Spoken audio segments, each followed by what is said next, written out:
Welcome back, wordsmiths and story seekers. I am your host, Daniel Willcocks, broadcasting from the shadowy halls of Devil's Rock HQ.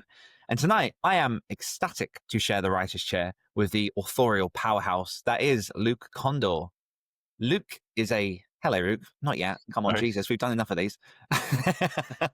Luke is a writer, a filmmaker, and one of the twisted minds behind the other stories, the award-winning... Oh. The award-winning horror fiction podcast with over 12 million downloads and a monthly audience of over 150,000 listeners. He's also a co-founder of the independent story studio Hawk and Cleaver, where he helps bring weird, scary, and unforgettable tales to life. His work spans books, games, films, and comics, including the bizarro novel My Dog Shits Cash, the interactive story You're Gonna Die, and the short film Keith, which won the best low-budget film at the London Short Film Festival. His projects have earned Vimeo staff picks, major festival wins, and features in Time Out, AV Club, Cosmopolitan, and more. All of it somehow crafted from his dining room table in various locations. All right, Luke. Hey, it's time to say hello. Hello. You can say hello now. I'll allow it. Good. I'm well. We were just saying before we logged on, I mean, this is going to be a fun conversation because the whole theme of this podcast is going to be the fact that we're now over our 10-year milestone of being in publishing and being in writing. But it's been, we've had a bit of a journey together along that route in terms of like writing books together, running podcasts together and stuff. But we couldn't figure out when we last jumped on and had an interview. And I'm pretty sure it was probably about 2 years ago on the Activated Authors podcast. I felt like it was longer than that, but I don't know. I haven't really done any podcasting for a little while.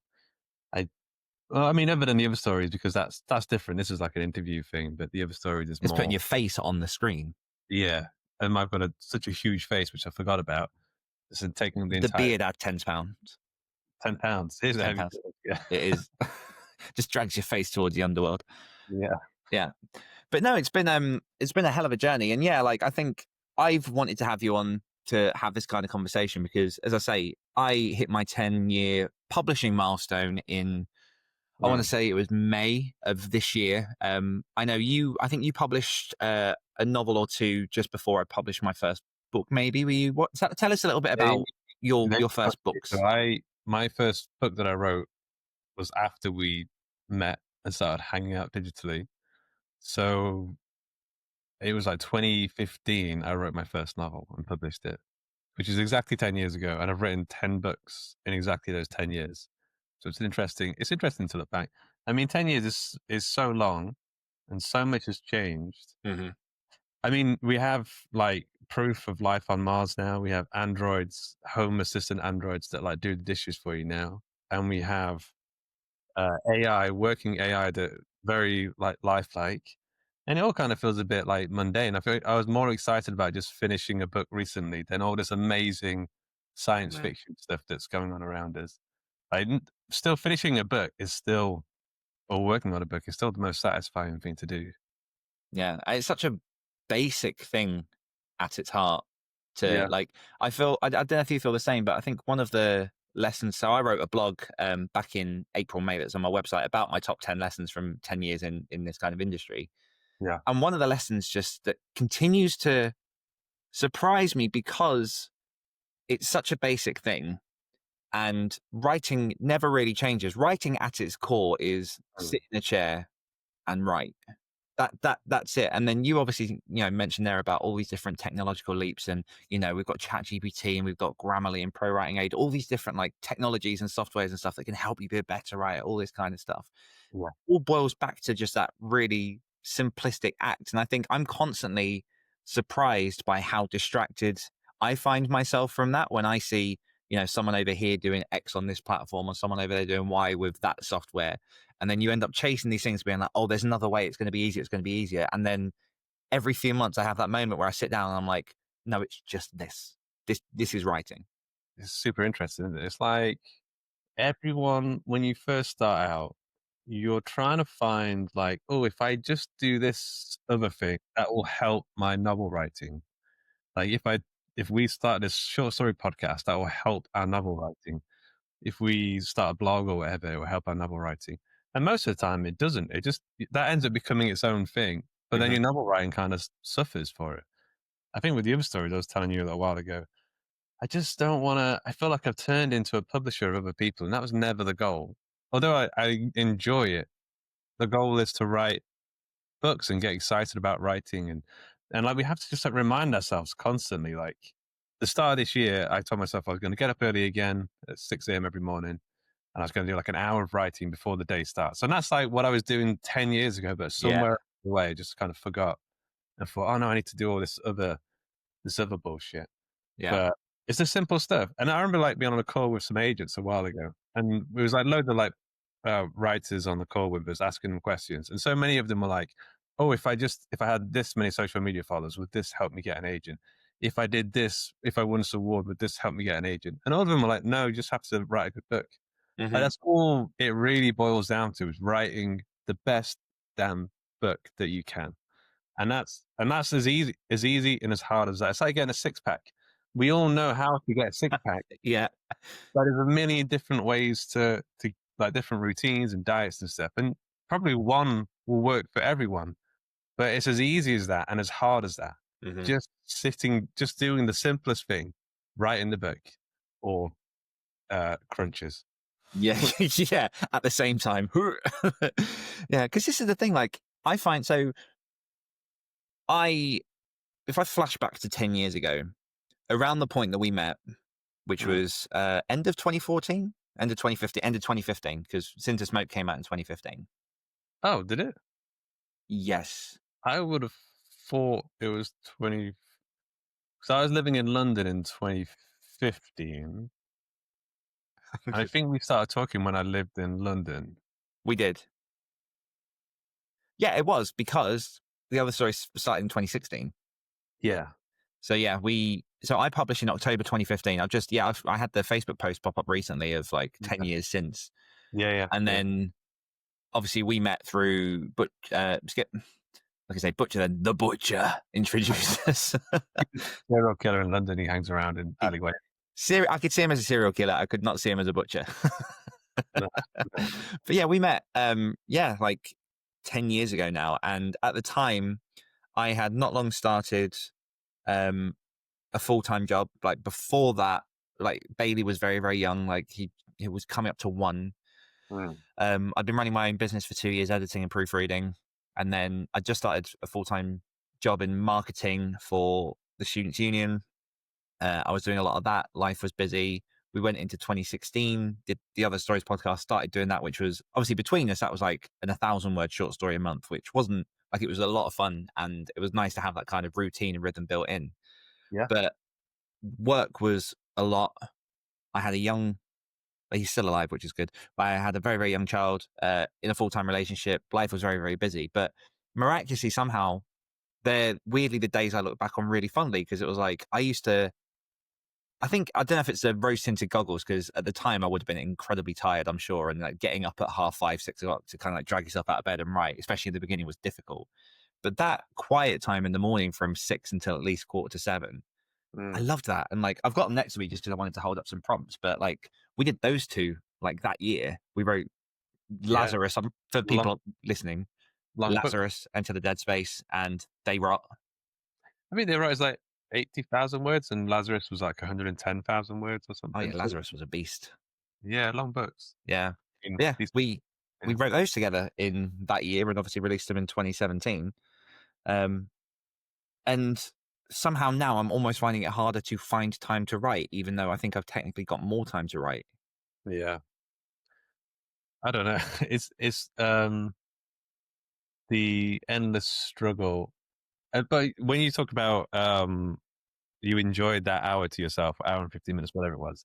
Yeah, I think it's like precious, and it's quite easy to kind of give it up for more important things, Mhm. and in quotation marks. But like having that, like to start this year, I decided I was going to start getting up at 10 to 6 and then start writing by between 6 and 7 every day. Didn't matter what, I was just going to do that. Um, and now it's like probably the hour I look forward to the most Mhm. out of the day, because in this world, it's like there's just so much going on all the time, so many notifications. I struggle to keep up with everything, and these days, nowadays, I just put my phone and stuff on focus mode or sleep mode, and I just don't look at Yeah, anything. same. But giving yourself that gift of an hour, and I don't even do word counts. I know a lot of word counts are great for people, but I don't monitor that. I monitor how deeply I was in that kind of hour. Hmm. Because sometimes I feel like I was kind of looking around the room, I wasn't fully in the story or in the characters, whatever. But I know it's been a good session when I've just completely lost myself and I've just enjoyed myself like a kid staring out the window for a solid hour. Yeah. And the results seem to be speaking for themselves. I've written more words than ever. I've written better than ever. And I'm just in probably the best place over some past decade. I'm in the best space ever this year for writing. And I don't know if it's because of that hour in the morning, but it feels like it. It feels like I Mm. give myself that hour every single day. And I use that to write more than that. I'll get in a few sessions throughout the day as well. But just that 1 hour in the morning before work, before emails, I probably use the Freedom app. Mm. I block everything.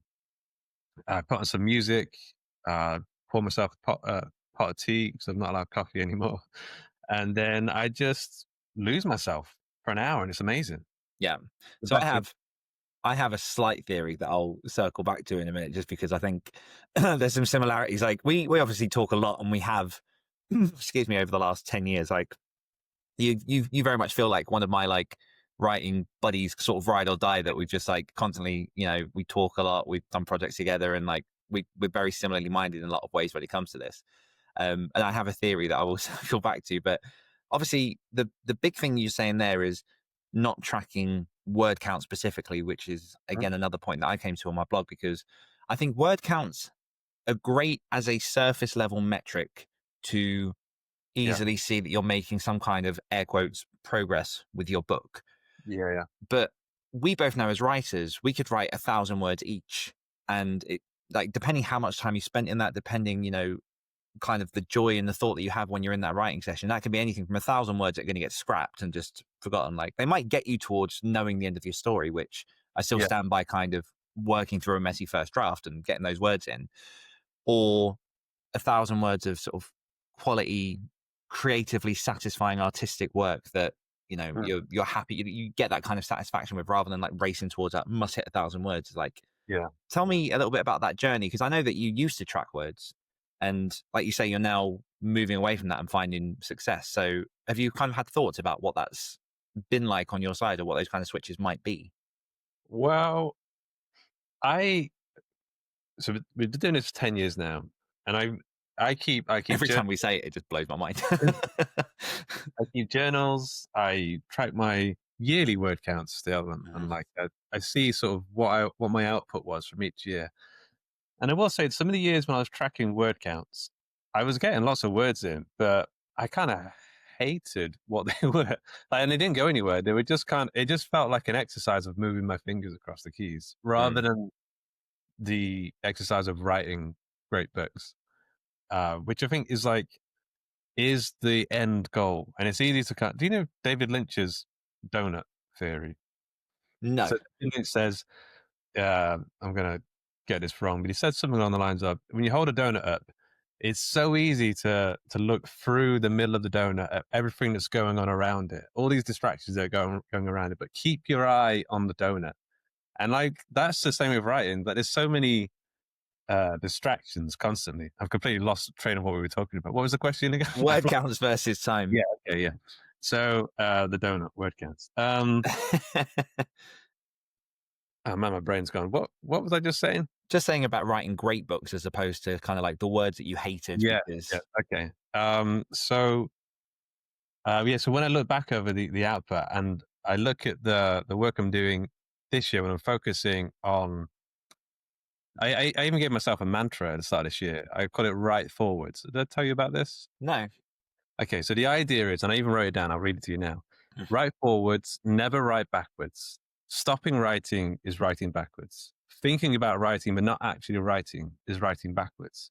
Waiting for an email, maybe some kind of confirmation before you start, is writing backwards.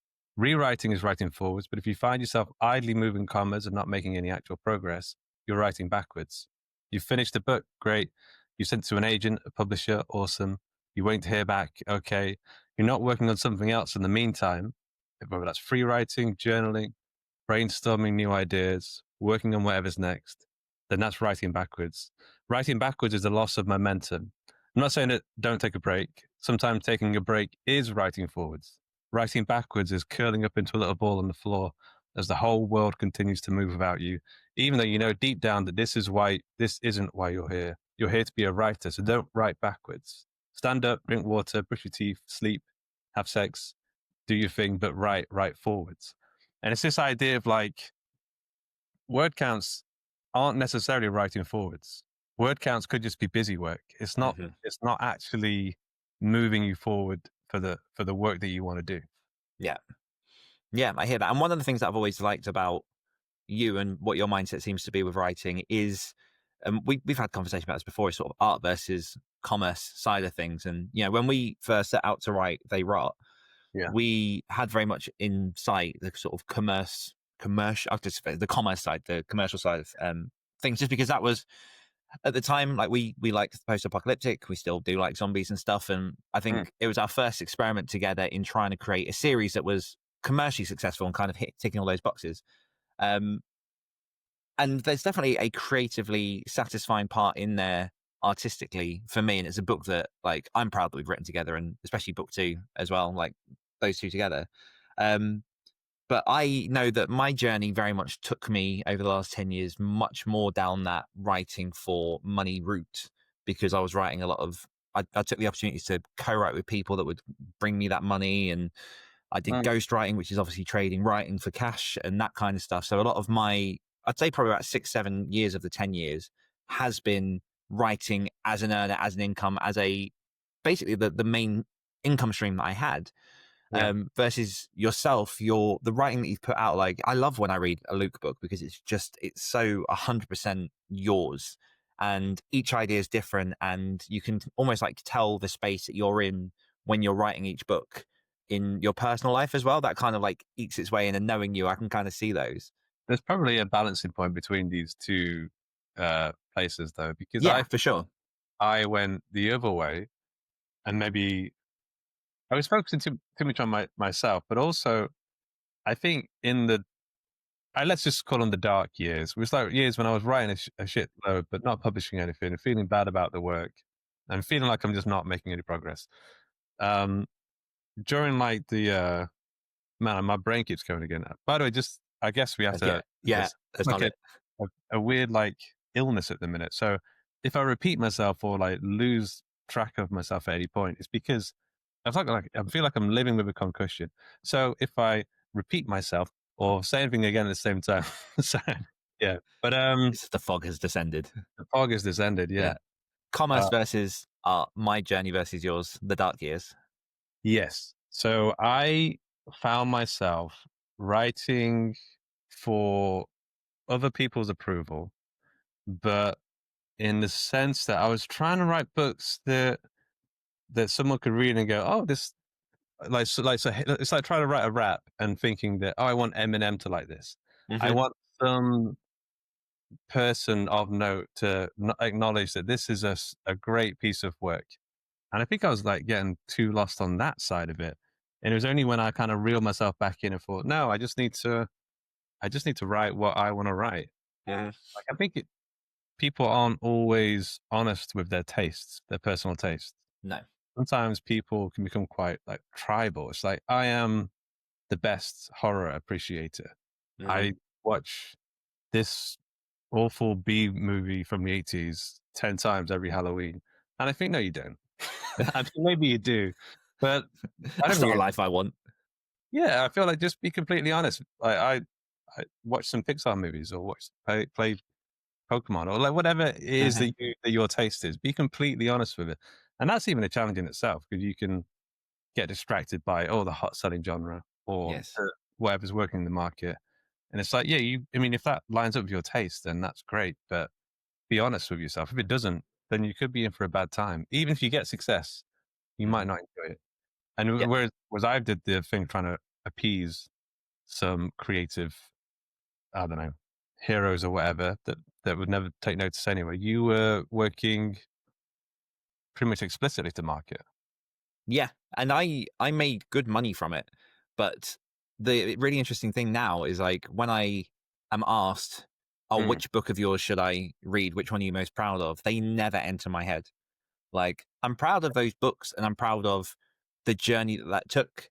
And I'm proud that I did go down that route, because I think one thing I've learned just in life in general is like, it's better to do something to realize you don't like it rather than always wonder if you would have.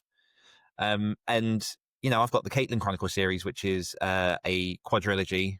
Technically, there's a 0.5 in a different series, but like, they're books that I'm happy with. Like, they served a purpose. Like, I have nothing bad to say about them or that experience of books. But like, Yeah. when I sit and think about the type of books that, if money wasn't an option, if, you know, I was just left to my own devices, you know, the ones I always come back to are When Winter Comes, Dream, The Nowhere Line. These are books that I wrote Very purely. you as well, those books, I think. You what? Sorry? Very you. Like when you were those specific books, I feel like are the most Daniel Willcocks books, or the Yeah. most Willcocks writing I can think of. Well, this is kind of what I mean, and they're ones that I can wholeheartedly say, like, I left everything on the table, Yeah.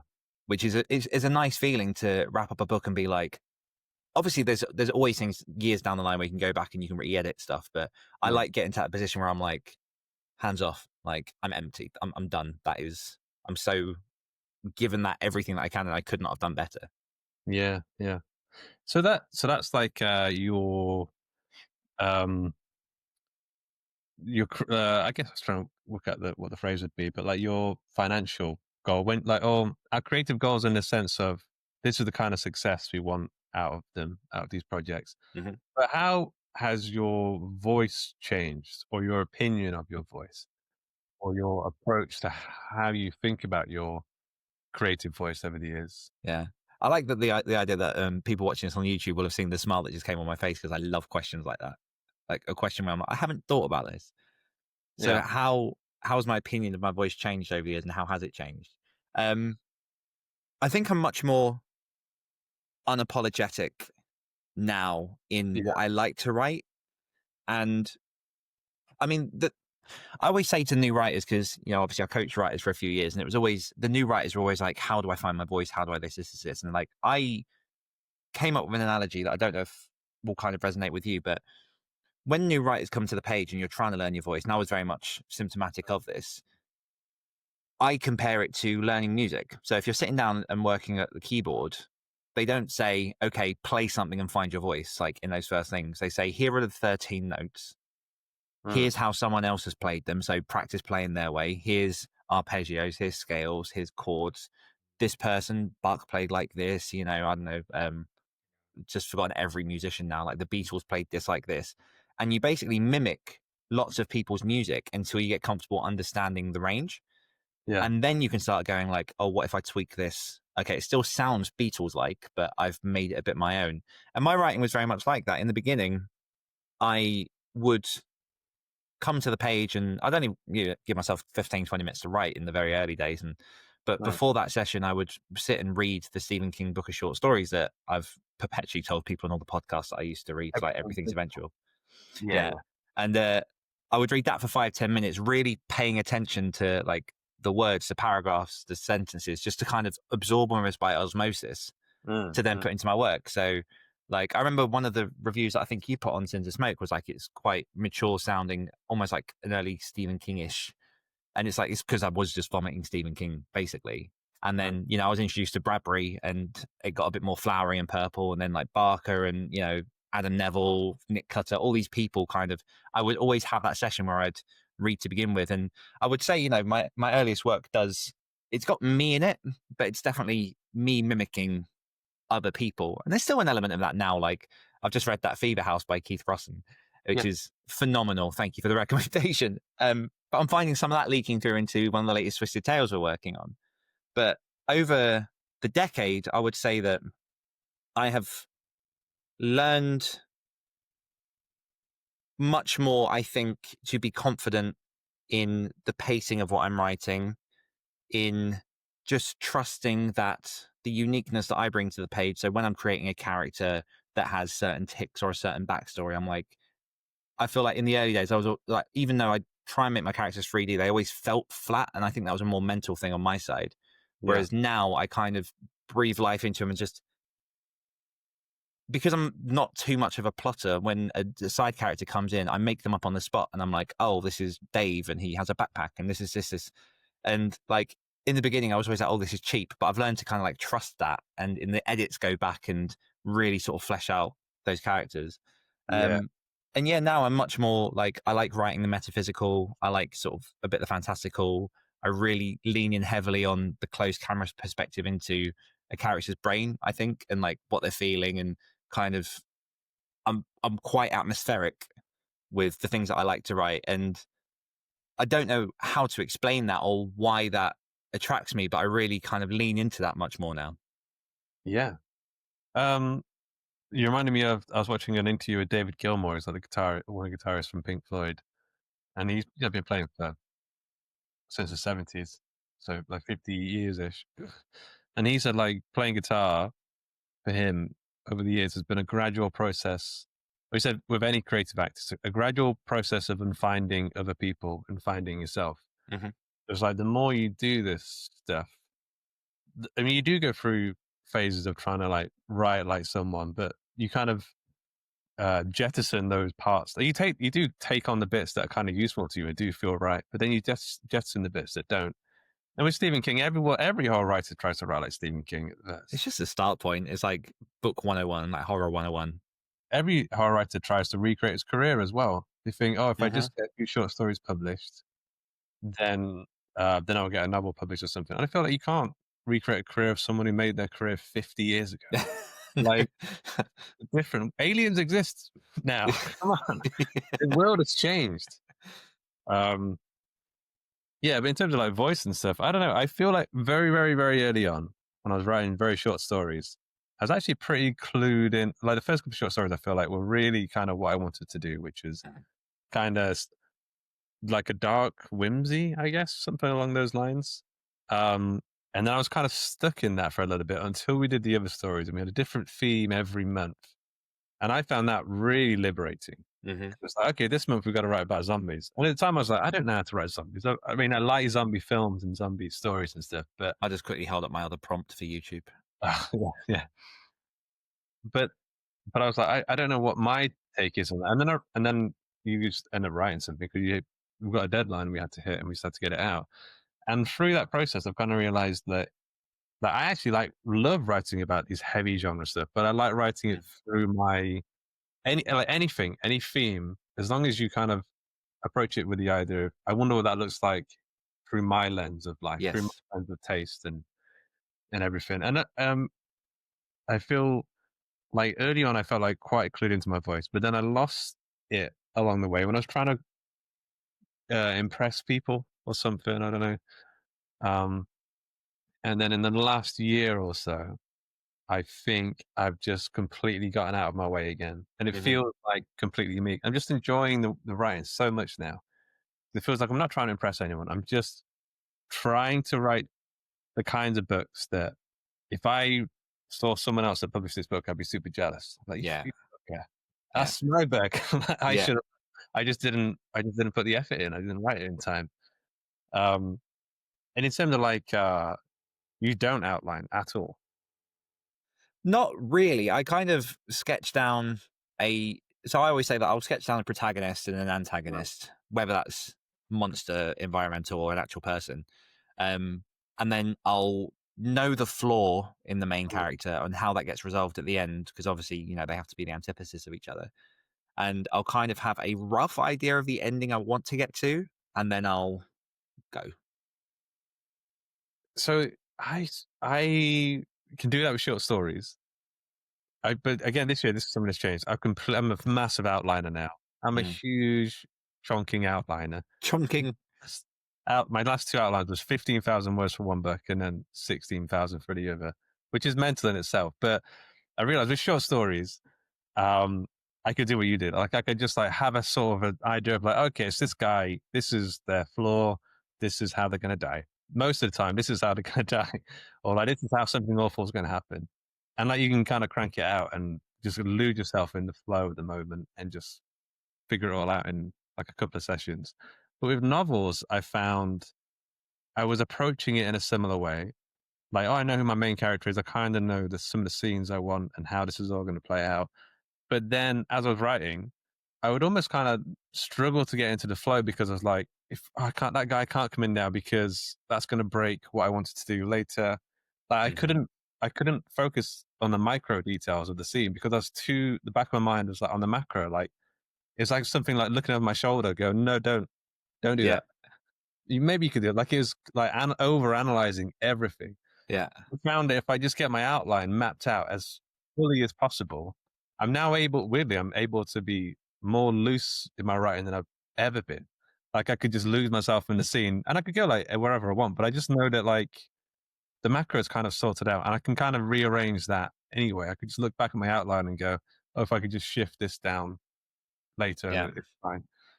But Well, I think conversely, then I would argue that my first draft is probably your first outline. yeah, Yeah, I think I just kind of attack the big story and just go for it yeah, rather than kind of have that shorter, more compressed version. And we've spoken to this before, but like it doesn't really make a difference as long as the story gets done and the magic comes in editing. But like an example with When Winter Comes, that originally was planned to be 7 episodes mhm, that I did obviously episodically, but they were meant to be 20,000 word books that I was just testing to see if I could put out, see if people wanted to come on Patreon and then find their way into the next book and like build an audience that way. And at book 5, there would have been 2 left, and I suddenly went, no, I haven't got enough here for 2 books, so I'm going to have to like compress book 6 into like 30,000 words, which I did. But I always knew that it was going to be a mixed cast. I always like those stories where it's like sprawling casts in different situations, but you have like one kind of central protagonist. So I knew initially who the main character was, and then I knew who the bad guy was. mm, Not in a million years would I have predicted that the ending was what I wrote it as, because as the story unfolded, it kind of pushed it into different directions, different locations and things. And mm.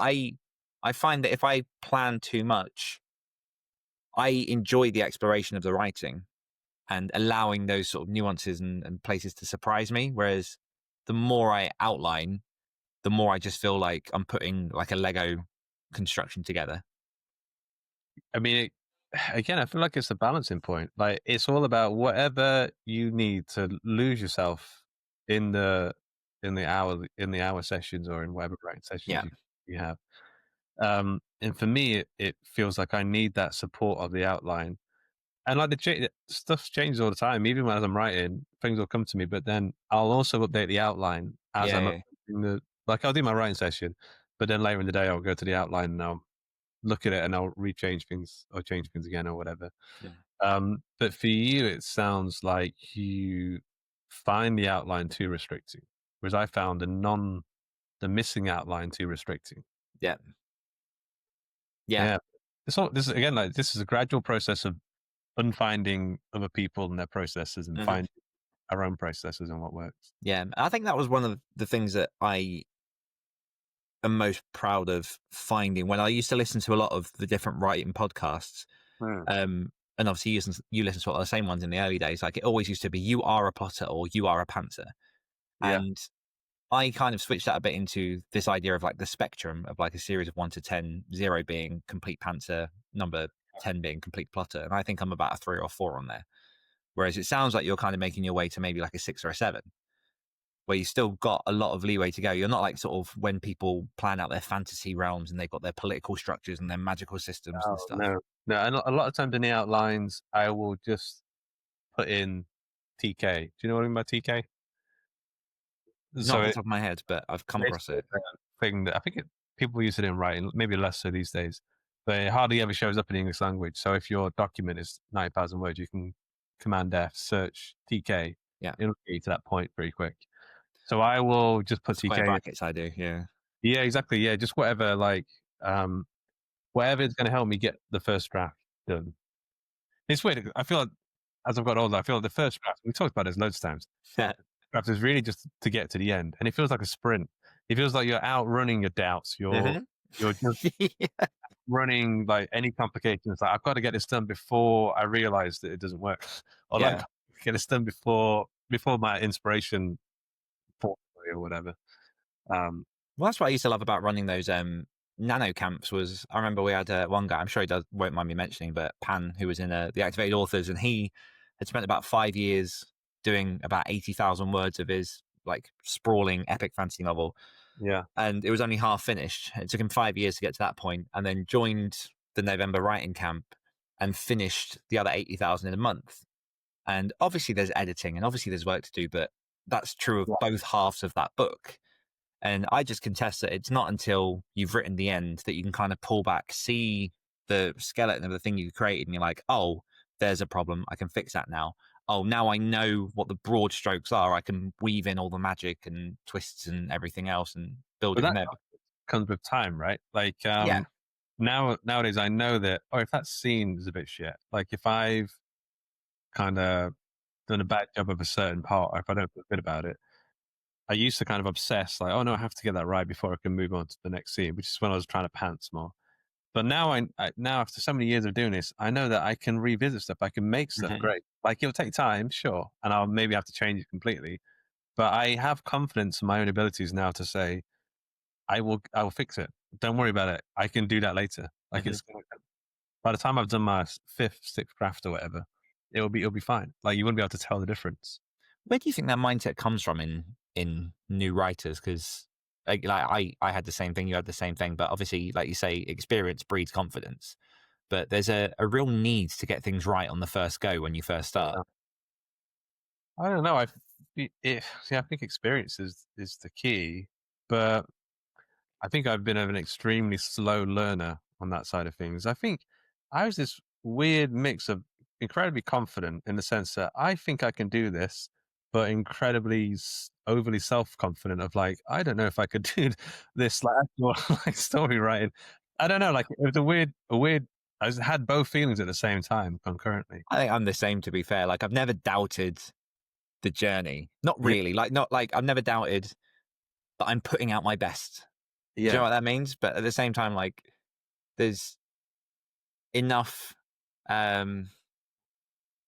don't know. I don't know how to explain it. Like I know I'm not the best writer in the world, but I've just enjoyed the journey. And one of my cardinal rules has always been, as long as I know that I've put everything on the page and given it my best, then let the world judge. Like I've done my part. Like the book as I wanted it, as I can do with who I am, with what I know, that's the best I can do. Love it or like it. And I've been fortunate enough that people have enjoyed a lot of what I've done. Yeah. But yeah, it's a weird kind of mental state to be in. I think one thing that will ultimately help, anyone listening to this that might be a very, very early writer, just look into how many books people like your favorite authors have written, or how many stories they have written before they've been picked up and got published. Because Josh Malerman's a perfect example. Like in the back of the van while running around doing stuff with his band, he wrote 30 books. And then Bird Box got found. And then all of his other things started unraveling. But like you have to put in the hours to build the craft. And I think a lot of people come to that first blank page and they're like, well, I'm shit, I can't do this. And they just walk away. Yeah. I mean, what I will tell newer writers is I've been in enough rooms with other creative people now to tell you that some people are incredibly confident, unnaturally confident. No offense, but they probably shouldn't be as confident as they are. Like, I mean, everyone's taste is, whatever. But I've realized that so many people are so successful, not so much based on the content of their work, but more based on how good they are at selling themselves or how confident they are at selling it. So I think, and I kind of felt like this more and more this year, but I've realized there really is no point in not being that confident, because if you're like have low self-confidence in the work, you won't show up to the page with as much confidence. You won't aim for as much success as you might want secretly. And then when you don't get the success, or you don't finish the draft, or it's not as good as you thought, you'll be kind of like a self-confirming loop or prophecy, because a self-fulfilling prophecy, because then you'll be like, oh, of course it's not as good, of course it didn't get published, because I knew it wouldn't. Like, this is just what I thought would happen. But if you go into it the sense of like, this is going to be amazing, I know what I'm doing, this is going to be great, I'm better than everyone else. Like, even if it doesn't like do what you wanted it to, you'll be like, okay, that's a stepping stone onto the next thing. I learned a lot of lessons. Now let's move on to the next thing. Yeah. And like, it just feels like having no confidence, and I know this is impossible really to tell someone, just be more confident. It's like the impossible thing to tell Hmm. someone. But I will Yeah. say is, it really is probably just a little switch in your mind and your perception about all Hmm. this. Just approach it as if you're a confident person, because everyone else is, and a lot of people are doing fantastically well. Yeah. And yeah, just give yourself the best chance by not doubting yourself, Mhm. not telling yourself you're going to fail before you've even failed. Yeah. Well, that also kind of comes back to I guess two of my points in my list of things that I've learned, and like they kind of link together. Like one of them is you don't have no, which one was it? Because I've got them written down here. Oh, the irony that I now can't find this. Basically, like the main one that I've got here is like you don't need a certificate to call yourself a writer or an author.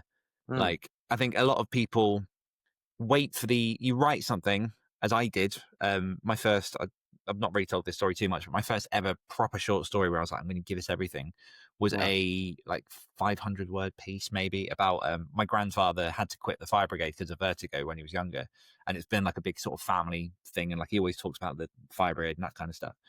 And so I wrote this 500-word short story to submit to Writers Magazine about a character that was basically my granddad. Mm, Showed it to my mum. It's her father.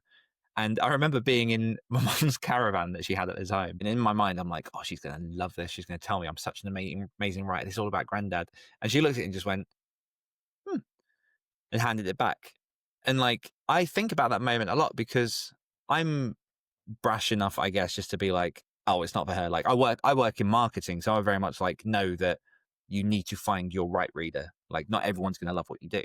And it wasn't that she didn't like it, but I was like, if I was, it could have been anyone else there, and I would have been like, "Oh, well, she thinks that shit. I'm done writing," and that yeah. could have been the end of it, and it wasn't.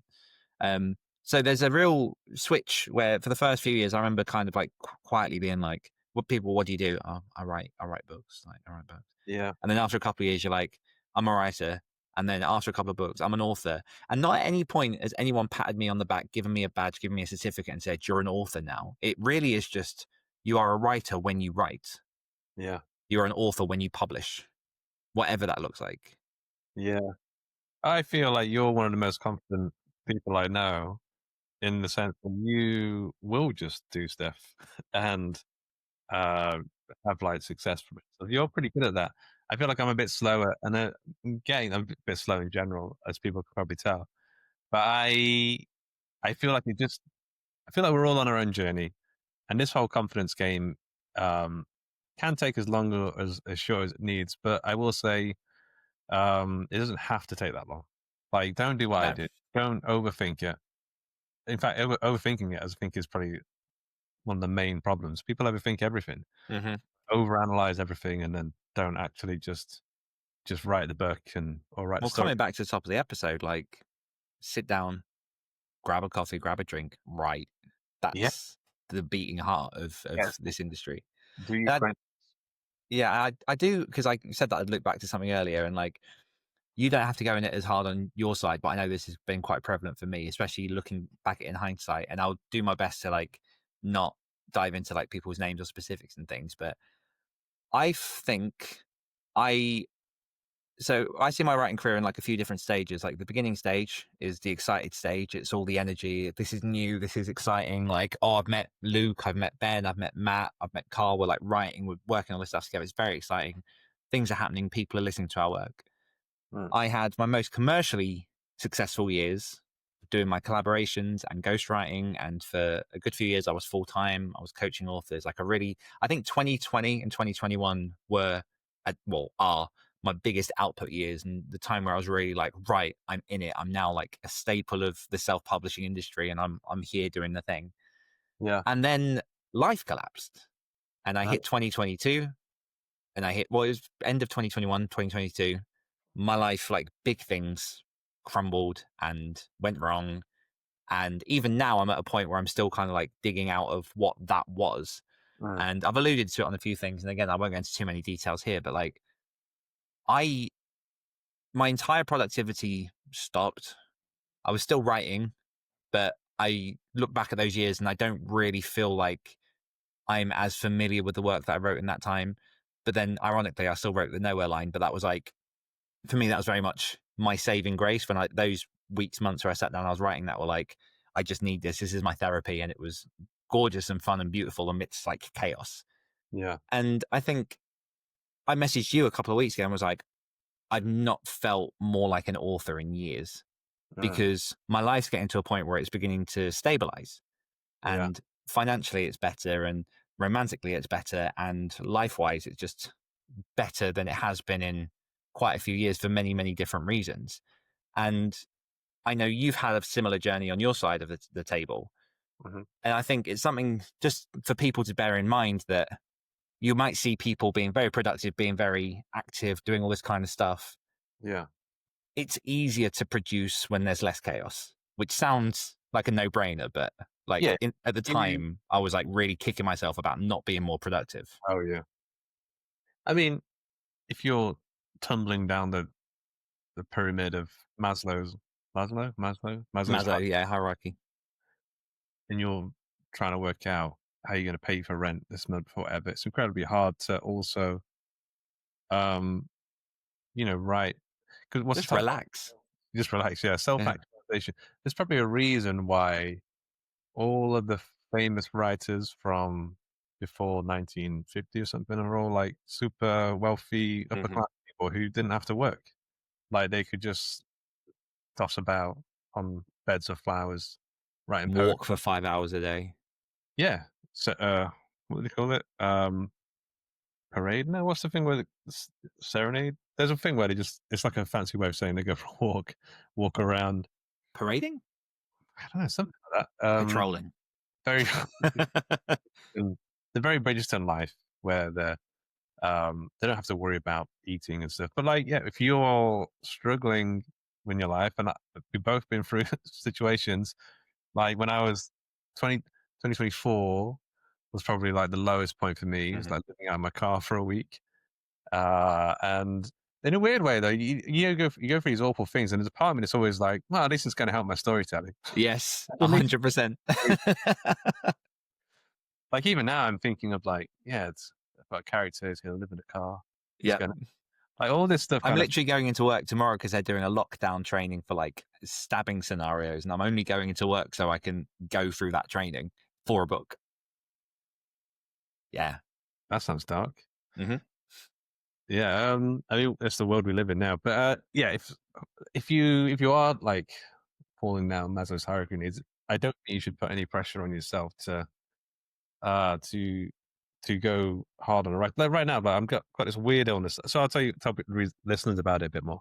So I finished this draft of this book that I've just been working on, and I was like so focused on the writing, and I got to the end of the draft, I wrote the end, and I looked up, and it's like I just couldn't focus on anything. Like my eyes were like blurry, like it felt like my eyes had grown fur, and like I felt super dizzy. Like I woke up the next morning, and like the entire room was spinning. I was getting vertigo issues, and like right now, for that week especially, I was like, every day this year, I've like really put in the work. I've really focused. And this is the first week, this entire year, where I was like, I just cannot focus on, like, I was forgetting words.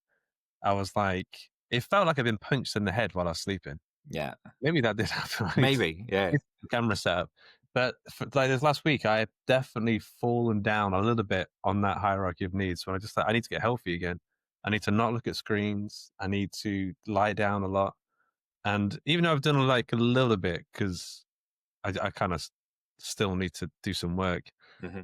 I've definitely given myself a little grace and said, like, look, don't push it. You've just finished the book and you're working really hard on it. Don't push it. Just relax a little bit. Just take your foot off the gas a little bit. And I think that's fine. I think we all need 100%. a bit of grace every now and again. Yeah. I've somehow found myself in a situation in which I feel like I'm doing more than I have in a long time, but I've Yeah. also got a lot of downtime that I'm actually like, I've actually got reasons at the minute to not be on computers, and I'm just enjoying like Yeah. taking time in cooking and just being around people and playing board games and stuff. And it's really like one of the things it's done for me is it slowed my day down, Yeah. which like, I'll find myself in the evening being like, how is it only 6, 7 o'clock? Because it feels like I should be like ready for bed by now. Mm-hmm. And it's just, yeah, taking those moments and obviously the rest and things, but just being kind to yourself in those situations when things aren't normal. I think so. I think we both like Cal Newport's work on like Yes. deep Deep work. work. And I'd read it actually later in the year, but I'd realized I'd already started to do a lot of things that he talks about. Like at 7 o'clock every day, I clock off these days, and I don't think about anything.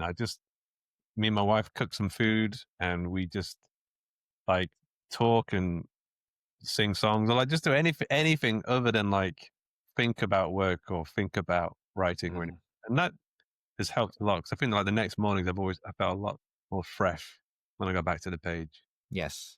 Yeah, I found that I've had this week off because it's been half term with Bailey, and I've not been at work. I've not touched anything. I've done like a couple of small marketing things I've had to do for a promo that I'm in, but I've not Yeah. touched anything. And I'm kind of aching to get to the page tomorrow. Yeah. So I s- now that all Go on. gone.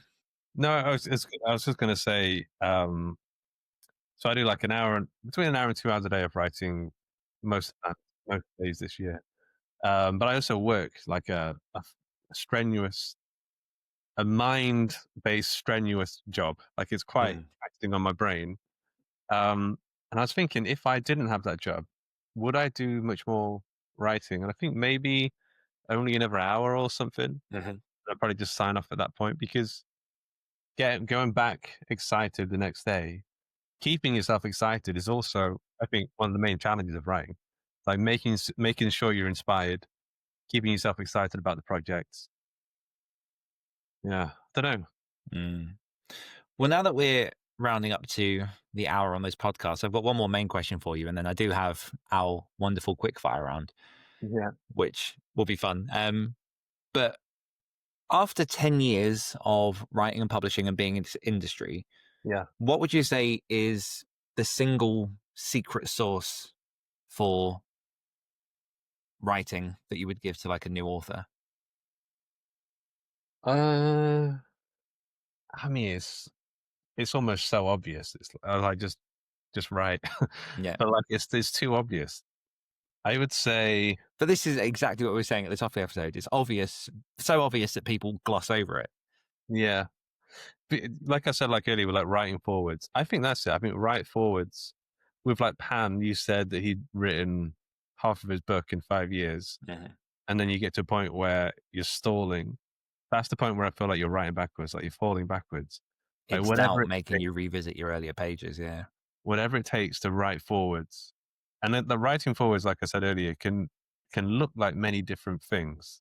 It could mean like not writing at all, but you know, and it's only a thing that you can answer yourself.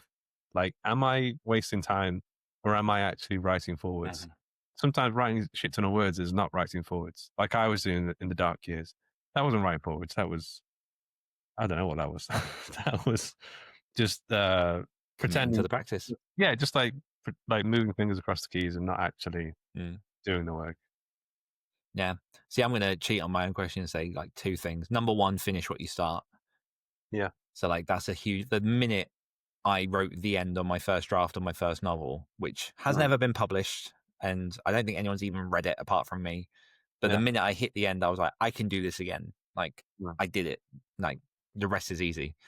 But the main secret sauce for me is when I had a meeting with Rob Howley, who I'm writing the Twisted Tale series with, back in May. We were really talking about what we want to do with these books, like how we market it, what we do it. And like the single biggest word that we wrote on the paper was just joy.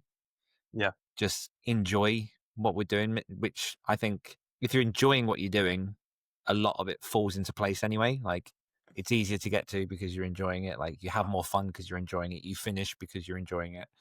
Yeah. Who was it? So Jordan Peele said a lot of people seem to forget that you should be enjoying the writing process. Like you should be enjoying what you're doing. And again, like when I was like trying to impress people, I wasn't enjoying it, and No. kind of suffered all the more because of it. Mhm. Yeah. Finding the joy in work is part of the reason why we should do it. Yeah. And if you don't enjoy it, there's nothing wrong at all with finding something else to do, because why would you want to sit in Yeah. a room by yourself for hours staring at a screen to do something you're like, this is horrible? Yeah, that's kind of a torture. Like, yeah, Yeah. that's interesting. Be honest with your taste. Maybe you don't like writing. Be Mm. honest with yourself. Like, I don't know. There's 100 million things you can do on this planet, and also like if you're writing just to make money or whatever, AI is going to do that anyway at some point. Yeah. Like these people pumping out AI books, they're going to take away that commercial trope-driven writing probably at some point. So just write the stuff that you want to write. That only you can write. That only you can write. Yeah. Okay, there it is. Oh, a whole hour, man. And one thing I found very, very interesting is in this conversation, we've mostly spoken about mindset, about the actual act of writing, creative satisfaction. We haven't really gone into marketing or selling books and things. Like, I think that's one thing that we're both quite aligned on, is like we enjoy the creative practice of it and trying to bring these books to life. Yeah, definitely. But yeah, quick fire round. And I feel like over the different episodes, I'm really trying to like hone down how I do the quick fire round, because certain guests I'll do a quick fire round with, name's Michael David Wilson, but can't answer a question shortly. And I say that in a loving way. I love MDW, but like you ask a question and it's in this 5 minutes sprawling answer. I'm like, okay, how do I make this so it's optimized to be shorter? And hopefully I've done some of this for yourself, because I know as well with like your brain fog, this could be quite interesting. Yeah, I mean, like the whole idea of like slow thinkers and fast thinkers. Yeah. I'm definitely a slow thinker normally. So this is going to be a very slow quickfire round. I think I seesaw depending on the time of day. Okay, so 10 questions about to get thrown at you. Are you ready? Yes. What's the first thing you do when you wake up? Get out of bed. What's your favorite horror film of all time? Audition. Would you rather fight 100 duck-sized horses or one horse-sized duck? One horse-sized. Oh no, that horse-sized duck sounds terrifying. 100 duck-sized horse. Wait, 100 duck-sized horses. Yeah. Did you just kick them? Yeah. Really? Just sweep the leg. Yeah. What was your dream job as a kid? Pilot or fireman, actually. What's your current earworm bop? Probably either this guy called King Cruel, but the like entire album's all golden, like from K-pop Demon Hunters. Yes. Oh my God, that's such a good film. The zombie apocalypse strikes. What's the first shop you hit? Boots. Interesting. Medicine. Yeah. What's your favorite city? Pretty. I like Sofia at the minute in Bulgaria. I spend a lot of time there. Yeah. What is your worst habit? Bite my nails. What time of the day are you most creative? First thing in the morning, between 6 and 7. What one book would you recommend above all others, including your own? Oh shit, the bed. I just looking around my room for something. So always a quick turn to the shelf. Books of Blood by Clive Barker. Oh, which one? Volume 1 to 3. Nice. Yeah. And bonus question, where can my listeners find out about yourself and everything that you're working on? I think Instagram is probably the place, or lukekondor.com. But Instagram is the only social media I use, and I try not to spend too much time with it. I just like to send people the most brain rotty videos that I can find, and I like to receive those brain rotty videos that Dan sends me. We send some weird stuff to each other. Yeah. Other than that, nowhere. You won't find me. Marvelous. And is there anything else you want to say to the listeners before we round off this episode? No, I mean, it's been great chat, actually. It's been nice. Yeah, apologies again for just like losing trains of thought and stuff. I hope I'll get better, but we'll have to see. We'll find out. I'm sure you will. But I'll say, just while I've got the opportunity as well, 10 years in this business, we've written a lot of words together. We've spoken a lot. And I know I said it earlier in the episode, but I really appreciate you as a friend and as a writing companion. And like, I honestly do attribute a lot of my early morning practices, a lot of my mindset stuff, a lot of the productivity and stuff down to our conversations in the early days. And I think I always look back on those first few years like incredibly fondly, because you were a part of that as well. So anytime I'm on a podcast and I can like shout your name, anytime I'm in an interview and I can shout your name, I do, just because I appreciate you as a friend. Yeah, I appreciate you a lot too. And it's nice to be able to, I don't know, when you finish a draft, when you're annoyed about something, just to vent to each other occasionally. Mm-hmm. And also, I feel like you are a great natural podcaster. I listen to your interviews with people all the time, and I think, wow, he's Dan's like genuinely great at this. Joe, why I love that. Number No. one, because it's feeding my ego, but also because you're the only reason I ever did a podcast in the first place. Like, I remember when we had the idea for the story studio, obviously we did the other stories. That's a different thing. That's just writing stories to be read out. But when we did the story studio together, I remember being nervous as fuck. And I was in a conservatory in the back of my house, in my old house with my ex-partner, in a conservatory that was freezing on like a makeshift desk that I'd put together, just crappy little headphones with the mic on. I remember like the first time we invited guests on, like we had Garrett Robinson, who for me, I was like, oh my God, like I've listened to him on so many podcasts. I didn't realize we could get these kind of guests just in chats. Yeah. And so like, if it hadn't been for you, I probably wouldn't be sat doing this. But do you feel like there's any point in being that nervous about it? Like, do you feel like you could have just gone into it more confident and been completely fine? Like, was there any reason to being that nervous? I just think it was something that never crossed my mind. And Yeah. like, I've got a bit of a drama background and like, I'm just genuinely curious about people and I like having these kind of conversations. Mm. So obviously like that part's baked into it, but again, that comes from now years of doing this. Like in the early days, again, like I love listening to our early interviews of people just because I'm like, huh, that sounds like Dan pretending to be a podcast rather than just Dan having a chat. Yeah. Yeah. Well, like, oh, I don't know. I think you would have found it anyway at some point or another. You podcast. I mean, you've done loads of podcasts without me at this point, and I Oh, now feel, I have. Yeah, I don't need you anymore. Jesus. yeah, you would have stumbled into it anyway Yeah. at some point. Well, that's why I'm back on yet another podcast and interviewing the one and only Luke Kondor. And yeah, we'll round it off there. So I'll say that is a wrap. Thank you so much, Luke, for joining me this week on the Writer's Chair podcast. No problem. Cheers. No worries. And don't worry, there's a longer sign off now. And an especially big thank you to you, the listeners, for tuning in. Before you dash off, if you're craving deeper conversation, writing advice, or just fancy hanging out with fellow readers and storytellers, including Luke, who joined a couple of weeks ago, join the Devil's Rock community on Discord. I'm on a mission to build the largest online space for fans of horror and dark fiction, a home where writers and readers can connect, create, and thrive together. It's free, open to all, and always crackly with inspiration. So if you're ready to pull up a virtual chair, head on over to devilsrockbooks.com/podcast for the invite link. And until next time, my friends, write bravely and dream dark. Bye.